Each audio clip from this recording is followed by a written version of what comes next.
If you've spent your whole life giving and giving, what happens when you stop? Does love stay or does it disappear? My name's Ruth Ann. I'm a psychologist and I help people build healthy relationships after toxic ones. I've seen this pattern over and over. People who pour everything they have into others only to end up feeling drained, unseen, and unloved. But I've also seen something else. People starting a new journey, learning how to receive, and discovering that love, the kind of love that flows in both directions, was possible all along. Here's what no one tells you. The caretaking trap, where you give and give and give, starts deep inside of you. That might sound like a problem, but it's actually the solution. Because if the issue starts within you, so does the way out. It means you don't have to wait for the right person or the right partner to start this journey. But if you do, you might just find someone, because real love isn't something that you chase or you find. It's something that you open your heart to. To start with, you need to understand why you're caught in the caretaking trap, this pattern where you give and give, believing that love and acceptance is dependent on giving and self-sacrifice. This isn't just a habit, it's something that you learned. Maybe as a child, you assumed the role of caretaker within your family. Maybe the adults in your life look to you for practical and emotional support. Maybe being helpful, useful, and easy kept you emotionally close to the people who mattered the most. And so you became the caretaker, always putting other people's needs first, always making sure they're comfortable, even at the cost of ignoring your own needs.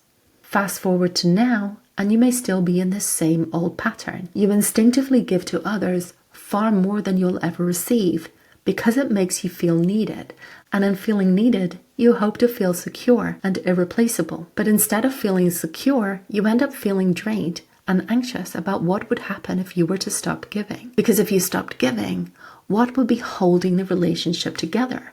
And why would people keep you around if they weren't utterly dependent on you?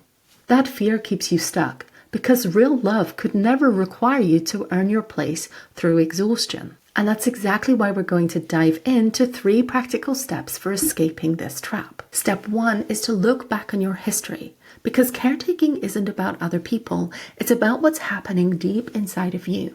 So ask yourself, what am I really craving when I'm so helpful? What are the emotional gaps that I'm trying to fill? If you've only ever been valued for taking care of others, what parts of you have been neglected? What stayed invisible? These are not just theoretical questions, they're signposts to where you need to focus your attention to start a new direction in your relationships. So really ask yourself, what did I need? Maybe you needed someone to truly see you, to understand what you were feeling and what you were experiencing, and to give you empathy and warmth and care. Maybe you needed space to consider your own values, your own desires, your own goals, rather than constantly adapting to those of other people. Or maybe you needed play and fun and adventure instead of carrying the heavy burdens of a troubled adult. Maybe you needed someone to take your dreams seriously, not just your responsibilities. Recognizing your unmet needs is absolutely vital, but here's the problem. How do you actually go about meeting them, to letting love in? That's where it gets messy, and that's what we're going to cover in step 2, meeting your unmet needs.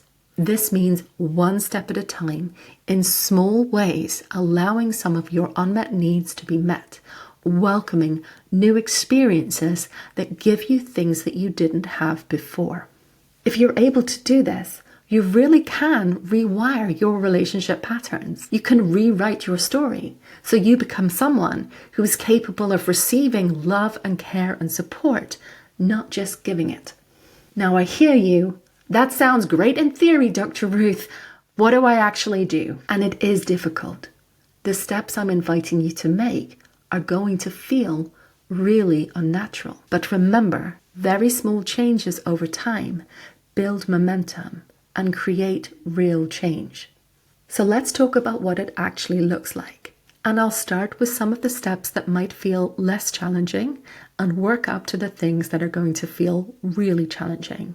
And you can go ahead and let me know in the comments just how brave you're feeling. One place to start is by making time for play. for hobbies and activities that serve no other purpose than bringing you joy. This is a powerful step because it's saying that your needs, your interests, your enjoyment, your well-being matter enough to be given priority. Another place to start is by simply noticing when you're giving and supporting other people, and to take a moment to ask yourself, to what extent am I giving from a place of love and generosity, and to what extent am I giving from a place of fear and anxiety? And it might be a mixture of both. And even if you still give the support and care that you're giving, at the very least, in acknowledging when you're giving from a place of anxiety and fear, you're acknowledging the cost to you and the sacrifice that you're making. It's no longer going unseen. Now, if you're feeling a bit braver, you can experiment with sharing your thoughts and feelings rather than bottling them up. And that might well lead into people offering to give you support. They may offer comfort, empathy, a listening ear, or practical help. Accept these small acts of kindness. Someone listening to you, someone comforting you, someone making you a warm drink, someone giving you some practical help. Allow yourself to receive these things. And yes, it may well feel somewhat anxiety provoking, but also allow yourself to feel a sense of gratitude and not to have to immediately give something in return. Now that is challenging enough, but if you're really ready to up your game, I dare you to ask for help, even if it's something small. See what happens when you ask for help rather than waiting for someone to notice that you need it. And if you're really determined to take this to the next level, experiment with saying no when you want to say no. Even thinking about taking these small steps can feel overwhelming and anxiety-provoking. That shouldn't be a surprise, because for a long time, your caretaker mode has been a way to protect yourself from pain, from the pain of being neglected, overlooked, or being made to feel unimportant.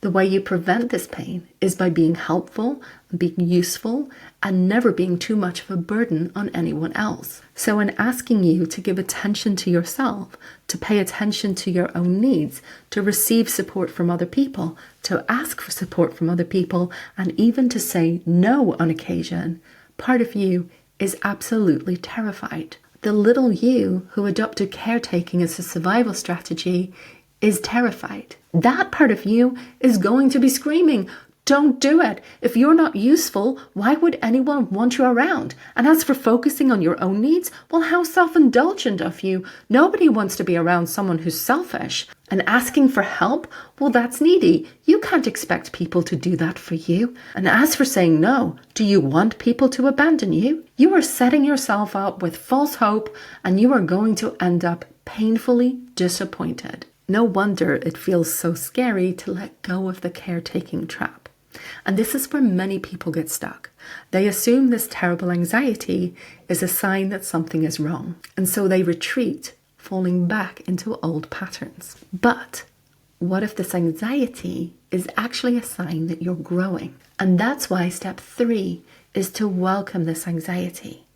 Don't fight it. Embrace the discomfort. Now that doesn't mean telling the part of you that feels desperately anxious that they're being silly or that they shouldn't feel that way. No, you should respond to that part of you with warmth and empathy and compassion, understanding the experiences that they've had and the fears that they've developed. But at the same time, welcoming that anxiety as a necessary part of change and a sign that you're moving in a different direction. By giving yourself these experiences, you're allowing yourself to have what therapists call a corrective emotional experience. Moments where you let yourself receive something different to what you've always known, where you receive what you've always needed. And each time you allow yourself to play.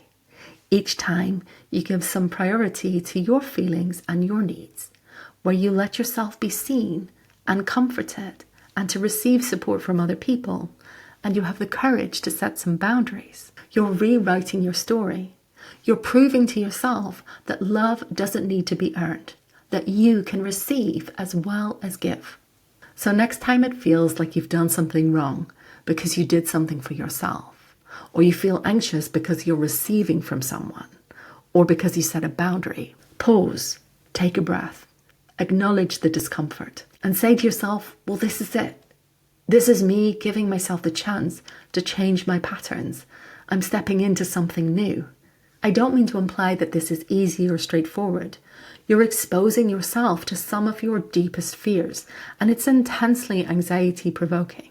But the more you can lean into this discomfort, the more you'll know, and I mean really know, that you can be accepted as you are, that you can be loved, that you can receive as well as give, and that you don't have to earn your place. It won't be easy. The lure of the familiar will always be there.